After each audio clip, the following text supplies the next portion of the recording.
बात अब यहाँ पर कॉटन की कर लेते हैं, क्योंकि यहाँ पर अब लेटेस्ट डेटा आ चुका है। सीएआई की मीटिंग थी, अतुल गनात्रा जी हमारे साथ जुड़ चुके हैं। अतुल जी नमस्कार। सीएआई ने अपना लेटेस्ट अनुमान यहाँ पर जारी कर दिया है। इसी हफ्ते में आपकी मीटिंग भी थी। सबसे पहले तो आपसे क्रॉप, कैरी फॉरवर्ड और एक्सपोर्ट्स के नंबर्स जानना चाहेंगे। जी, गुड मॉर्निंग मनीषा जी। कल इस साल का फर्स्ट मीटिंग हुआ क्रॉप के लिए।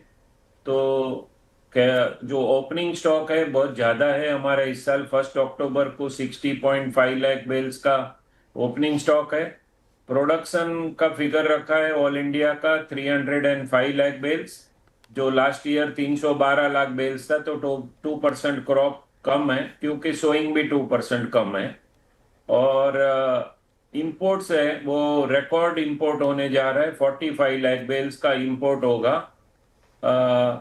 लास्ट ईयर 41 लाख बेल्स का इंपोर्ट था। इस साल 4 लाख बेल बढ़ने की उम्मीद है, क्योंकि गवर्नमेंट ने 3 महीना जो इंपोर्ट ड्यूटी पीरियड दिया है अक्टूबर टू 31 दिसंबर तक।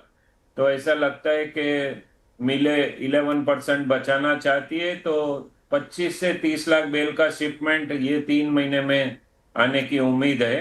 तो इंपोर्ट 45 लाख बेल्स है, तो सप्लाई रहेगा 410 लाख बेल्स का। उसके सामने लास्ट ईयर का कंजम्पशन 312 लाख बेल था, वो हमने इस साल 300 लाख बेल किया है। कमेटी के सभी मेंबर का कहना था, मिल पैनल का भी यही कहना था कि कंजम्पशन कम होगा। तो 5% कंजम्पशन हमने कम करके 300 लाख बेल का लिया है। कंजम्पशन कम करने की 3 वजह थी मनीषा जी। एक था टैरिफ के चलते हुए मिलों का थोड़ा कंजम्पशन कम हुआ है। दूसरा, जीएसटी का जो मैनमेड फाइबर पे 18% का 5% हुआ। 13% जीएसटी का रिलीफ मैनमेड फाइबर से मिलने से मेनली साउथ में जो छोटी छोटी स्पिनिंग मिल है वो पॉलिस्टर विस्कोस पे जा रही है, कॉटन को छोड़ रही है। तो वो 5% का शिफ्टिंग इस साल होगा, ऐसा हमारा अंदाज है। और तीसरा, अभी लेबर का बहुत शॉर्टेज चल रहा है, तो इस वजह से 5% कंजम्पशन कम पकड़ा है। और एक्सपोर्ट हमने 17 लाख बेल्स लास्ट ईयर जितना ही पकड़ा है। तो ये पकड़ के क्लोजिंग स्टॉक 93 लाख बेल्स का आ रहा है, जो 30 सितंबर 2026 को हमारे पास घर में 93 लाख बेल्स का कॉटन स्टॉक रहेगा। जो मिलों का कंजम्पशन करीब करीब 4 महीने का हमारे पास स्टॉक, क्लोजिंग स्टॉक आएगा, जो बहुत बड़ा स्टॉक है। हमने रेयरली इतना स्टॉक देखा है। हर साल स्टॉक है वो 30-35 लाख बेल्स का स्टॉक रहता है मनीषा जी। मगर लास्ट 2 साल में 24-25 और 25-26 में करीब करीब 90 लाख बेल्स इंपोर्ट होगा। उसके सामने 35 लाख बेल्स का एक्सपोर्ट होगा। लास्ट ईयर 18 और इस साल 17।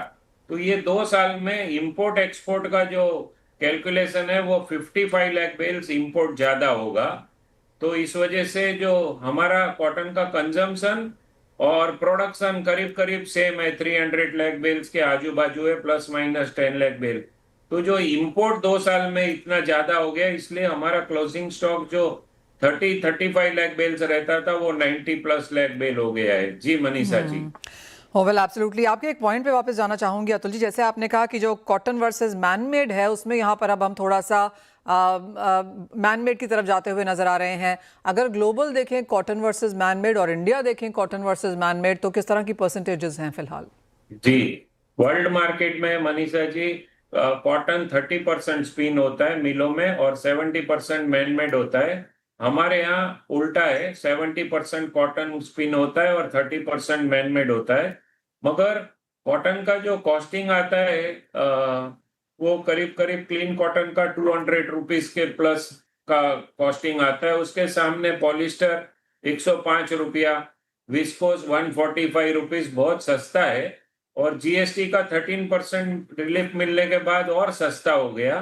तो ऐसा लगता है कि हम भी जो वर्ल्ड मार्केट में है वो आने वाले 3 या 4 या 5 साल में हमारे यहाँ जो हमारे जो एक्सपर्ट्स हैं उनका कहना है हमारे यहाँ भी ये 70% कॉटन 30% मैनमेड का रेशियो नहीं रहेगा। ये करीब करीब 45% मैनमेड और 55% कॉटन ऐसा रह जाएगा, क्योंकि वो सस्ता। हर एक लोग एक्सपोर्ट में भी चाहते हैं कि 20% 30% पॉलिस्टर या विस्कोस मिला के कॉटन के साथ स्पिन किया जाए, उसका ये दो फायदा है। एक तो कॉस्ट कम हो जाता है मनीषा जी, और दूसरा जो कॉटन है वो 100% कॉटन को मेंटेन करना बहुत मुश्किल है। अगर उसमें 20-25% विस्कोस या पॉलिस्टर मिला जाता है तो वो उसको मेंटेन करना इजी होता है और कॉस्ट भी कम हो जाता है। तो ऐसा लगता है आने वाले 3 साल में कॉटन का कंजम्पशन 10-15% कम हो जाएगा और मैनमेड फाइबर का बढ़ जाएगा। जी मनीषा जी। एक फाइनल सवाल अतुल जी, और ये प्राइसेस को लेकर है। और जैसे आपने कहा कि इस बार बुआई कम हुई है, वो इसलिए क्योंकि किसानों को भाव नहीं मिले, इंपोर्ट बहुत ज़्यादा है सस्ता वाला। किस तरह से आप प्राइसेस मूव करता हुआ देखते हैं इंडिया विज़ावी ग्लोबल? जी देखिए, हमारा पूरा वर्ल्ड का मार्केट आइस फ्यूचर पे चलता है और आइस फ्यूचर अभी 2 साल के लोएस्ट लेवल पे है, 63 सेंट पे है, जो करीब करीब 44,000 का होता है। तो अगर आइस फ्यूचर नहीं बढ़ा तो हमारी मार्केट नहीं बढ़ेगी। और जो हमारा लास्ट ईयर का पूरे साल का एवरेज प्राइस था 56,000, उससे अभी हम काफी नीचे आ चुके हैं। अभी हमारा प्राइस है 51,000 से 52,500, और आज की तारीख में हमारा कॉटन का रेट पोर्टलुक इंडेक्स के करीब आ गया है। तो मिलों के लिए खुशी की बात है कि वो चाहती है कि हमारे को वर्ल्ड मार्केट के हिसाब से कॉटलुक इंडेक्स पे माल मिले, और आज के भाव वही हो गए। तो अभी इंडिया में ये 50 से 52,000 के जो रेट है वो बहुत रीजनेबल रेट है। ओके। और हम कॉटलुक इंडेक्स के बहुत नजीक हैं। तो बहुत ज्यादा यहाँ से तेजी मंदी होने का नहीं दिखता है। खाली मार्केट जो है वो डिपेंड करेगा आइस फ्यूचर पे, और सीसीआई कितना माल खरीदेगी जी, उसके ऊपर मनीषा जी डिपेंड रहेगा मार्केट। Fair point.